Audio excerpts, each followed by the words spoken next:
Breaking news, Ombudsman preventively suspended Bambam Tarlac Mayor Alice Guo at ang dalawa nito pang kasama hanggang 6 na buwan.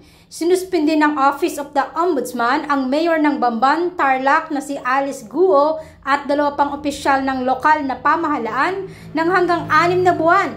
Nangyari ang pangulad na ito matapos magsampa ng mga reklamong graft ang Department of Interior and Local Government DILG laban kay Guo dahil sa inaiulat niyang pagkakasangkot sa isang ni-raid na Philippine Offshore Gaming Operator or POGO sa kanyang lokalidad.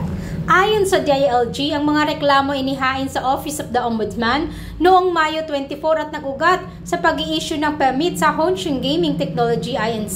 sa kabila ng hindi pagkumpleto ng kumpanya ng mga kinakailangan at pagkakaroon ng expired na lisensya mula sa Philippine Amusement at Gaming Corp o PAGCOR. Dahil sa kapangyarihan at autoridad ng mga sumasagot, malaki ang posibilidad na maimpluwensya nila ang mga saksi o pakialaman ng anumang material na ebidensya sa kaso. Sabi ng Ombudsman sa isang siyam na pahinang utos, maliban kay Guo, ang iba pang inuutosang suspindihin ay sina Business Permit and Licensing Officer Edwin Ocampo at Municipal Legal Officer Aden Sigua. Noong March 13, ni-raid ng mga autoridad ang isang 10-ektaryang lugar na pinamahalaan ng Zun Yuan Technology Incorporation at natagpuan ang ilang device na sinasabing nauugnay sa mga operasyon ng POGO. Mahigit 600 Filipino at dayuhan ang nailigtas sa raid. Dati nang ni-raid ang complex noong 2023 nang ito ay pinatakbo ng Hongsheng Technology Inc. na ngayon ay inililink kay Guo habang nag-apply siya para sa letter of no objection para sa lisensya ng complex na makapag-operate.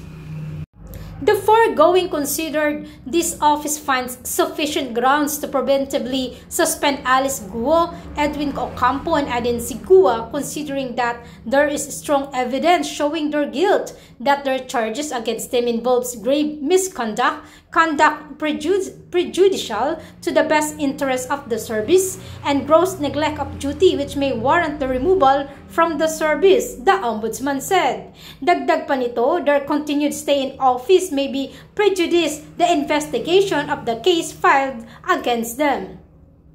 Si Guo na ang nasyonalidad bilang isang Pilipino ay ikinukwestiyon ng mga mambabatas ay napag-alamang inkorporator ng Baofu Land Development Incorporation na nagmamay-ari ng lupain kung saan ang complex, tahanan ng mahigit 36 na gusali, isang swimming pool at mga luxury cars ay matatagpuan.